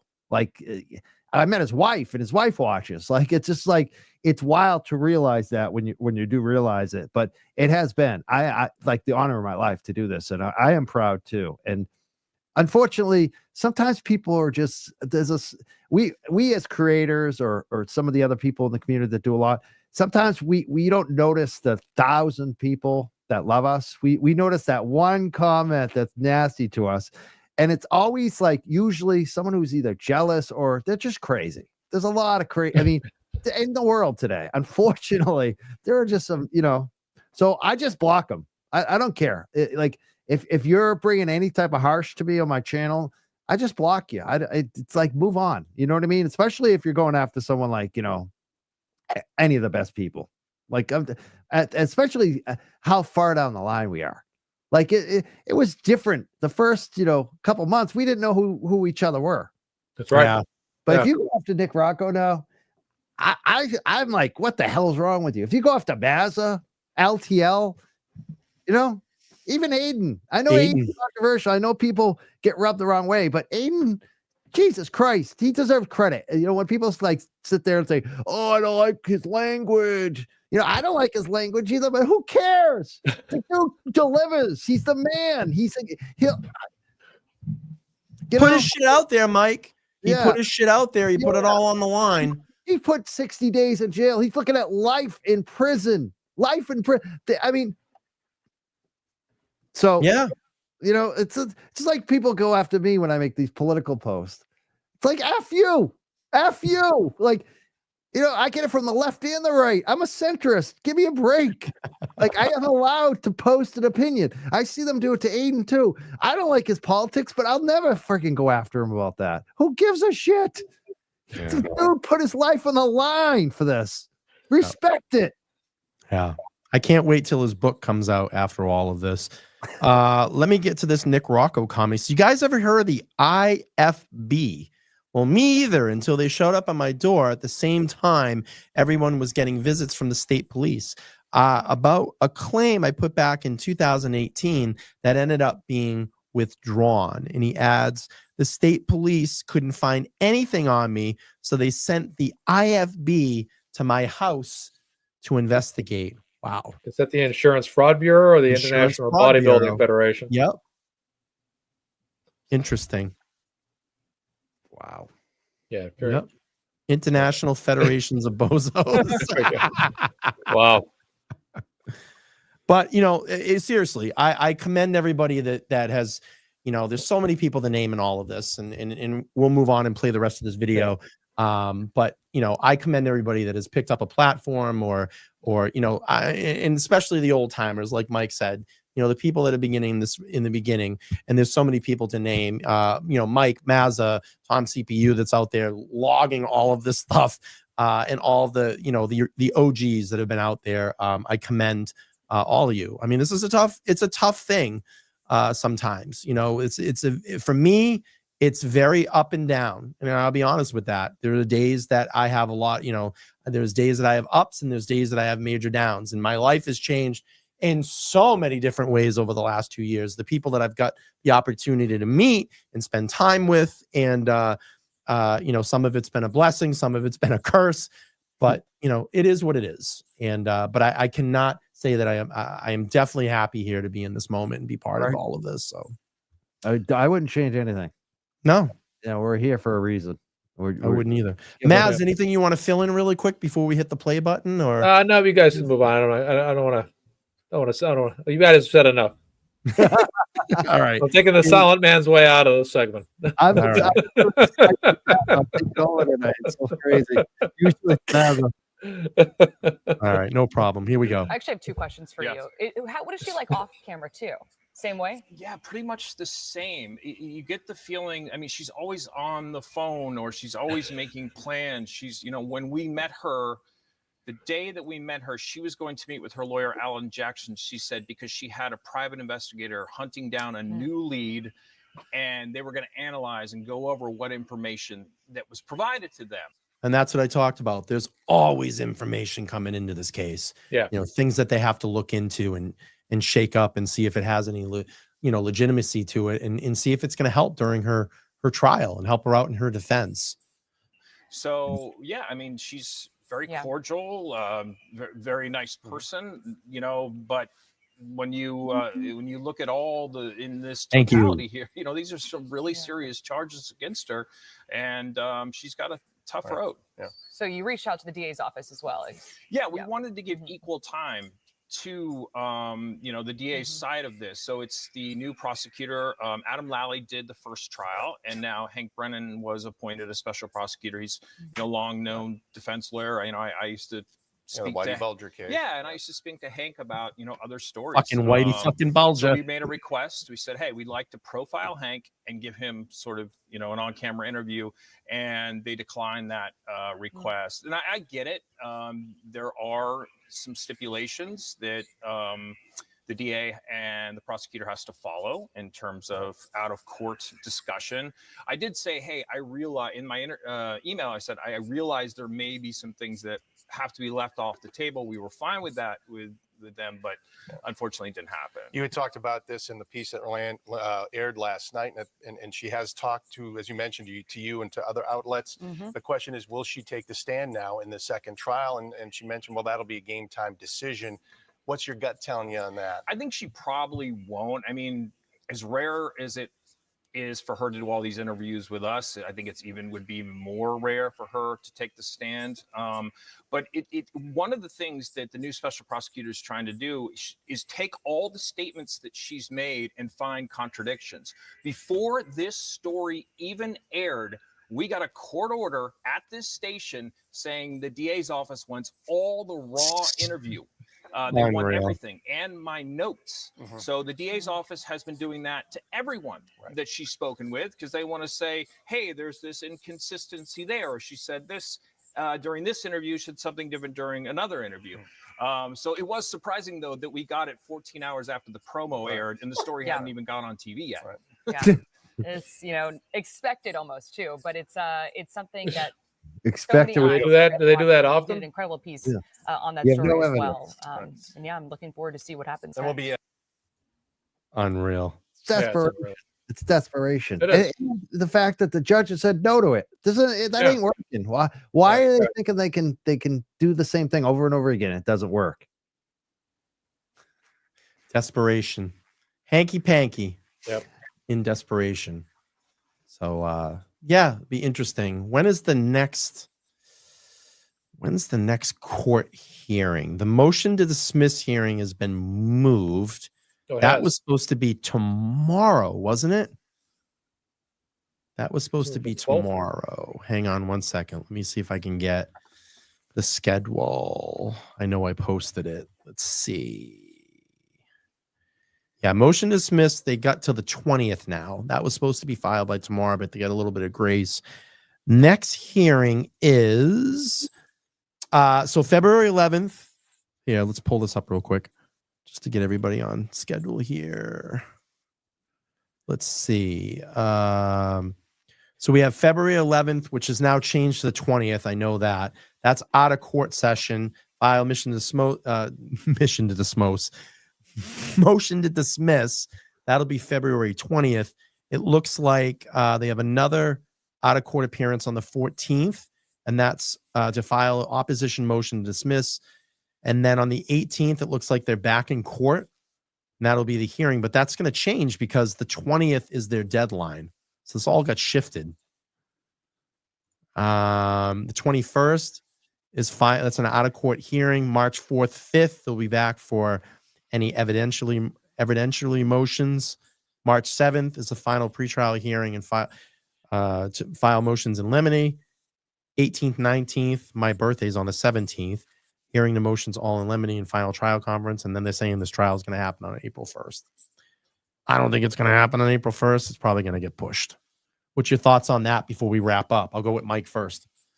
I think it will probably get pushed back, but I don't think the judge wants to. Her whole thing is timeline. Keep it going, schedule.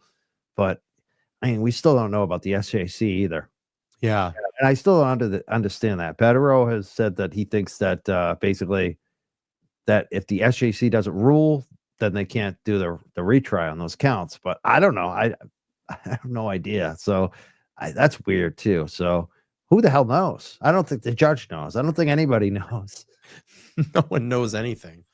Mazza, any final thoughts? It's a farce, and she's pushing a farce, and we're around the 90 days that it's going to probably estimated to take for the Supreme Judicial Court to rule on this. So any day now we could get a ruling. We'll see. But yeah, she's pushing this thing to no end, but it's already getting backed up as it is. Next, saying that as well about the SJC. They this thing's going to keep getting pushed back for a while, and April 1st is going to be a very narrow start date for sure. Look for maybe mid-April or later, I'd say, but there's going to be some things that are going to hold this back for a bit. And just to echo what Mike said, but Karen did a great interview with Boston 25 News. I thought she did a phenomenal job. She's got the drive and intelligence and the team to back her up to get this done. They knocked it out of the park throughout the entire first trial. They're going to knock it out of the park if and when a second trial takes place. And Karen Reid's going to be sitting in a great position in the future at some point. I hope it's this year and not any later. I agree. Real quick, and I'm sure Mike can answer this quick because I've seen this come up in the chat. Bettero, just been busy, right, Mike? Yeah, that's what I hear. I really don't know. Do you know Mazza? I don't know. I don't know. I haven't heard anything from him, but maybe he's in trial. Maybe we're in a trial or something right now. But I remember seeing a post by him on X maybe a day or two ago. He's like, I'm alive. I've just been super busy. Yeah. So, yeah, that's where he's at. They said 130 days would be March 17th. That's interesting. Yeah. Is that your birthday? That's my birthday. Your birthday. Brian's birthday is when we will hear by then. Yeah. So check this one out. Born Irish Catholic on St. Patrick's Day, and I don't even drink a sip of alcohol. Not a drinker. You don't drink? I don't do anything. I'm not a drink. I'm a clean boy. I don't even drink coffee. You're a hardcore straight edge guy. I'm a hardcore straight edge guy. I grew up in that whole scene. SSD. Yep. Murphy's Law. Yeah. All the good ones. Friends with Springer, and I'm Facebook friends with Al from SSD. Oh, no kidding. Yeah. I'm big fans of them. And it's so funny because they were like the straight edge movement. And I think Al probably is, but Springer definitely is not straight edge. You know who's really sick? I don't know if he ever was, but he definitely is not straight edge today. So it's funny. Well, a lot of the guys, once it was the old joke is true till college. Oh, there you go. That was the whole, true to death, and that's a good one. True to real quick, just to be actually, I think. Right? What's that? That's a good way to be for kids, I think. True to call, you have true to college. Yeah. Real quick, and we're talking about kind of like punk rock music in that whole scene. I don't know if anybody ever followed the career of the New York Dolls, but the singer David Johansen just revealed that he has stage 4 cancer. So it's really sad to hear that. Great actor too. Yeah, 75. Yeah, Scrooged was the cab driver in Scrooged, which was great. Yeah.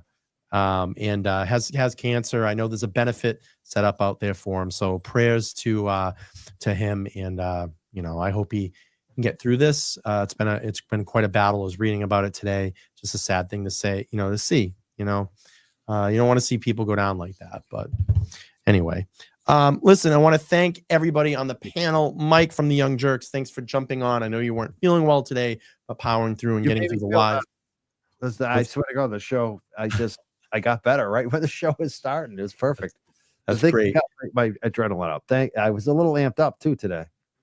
Yeah, and Mark Mazza Media jumping on here halfway through the show. Thanks for coming in. It's always a pleasure doing shows with you guys. I really enjoy it. I always think the panels are great, and the audience participation is always great too. Do me a favor before we all head out and you guys jump out of here, just smash that like button. It's free to do that. And if you want to contribute to Karen's Defense Fund, you can. The link is attached to the top. You can click on that, and even just a $3 minimum donation, it helps go a long way in her fight against the Norfolk County and Michael Morrissey. So that's going to wrap up the show. Mike, you have a show tomorrow night? Wednesday night. I think he goes at 6:30. Yes. I'm going to go at like 4 o'clock, and then I'm going to send my audience over to Mike's show at 6:30. Maz, any upcoming shows for you? Nothing planned, but there'll probably be something later in the week. Okay. And I know that Mazza and I are planning something maybe next week to have him come live in studio. Check out the new studio. So stay tuned to that. And Mike, listen, I'll extend the offer at any time along the way in our journey here you ever want to come out and sit down and hang out here in the studio, please do. Like I said, I got this thing for 6 weeks up there where I definitely can't go anywhere. That's But okay, man. Maybe around your birthday, like that would be great, or maybe springtime, April, somewhere around there. The invitation is there. Anytime you want to do it, the extension's there. You just let me know. We'll make it happen. Awesome. All right, everybody. Thank you so much for being here. Thanks for coming in for a couple minutes after Melanie Little. And I'll be back on Wednesday, 4 p.m. And we're going to go through the twists and turns in the Brian Higgins testimony. And I'm looking forward to that. I'm going to hit the outro. Everybody have a great night. Thank you. Like, share, and subscribe. Talk to y'all soon. Peace.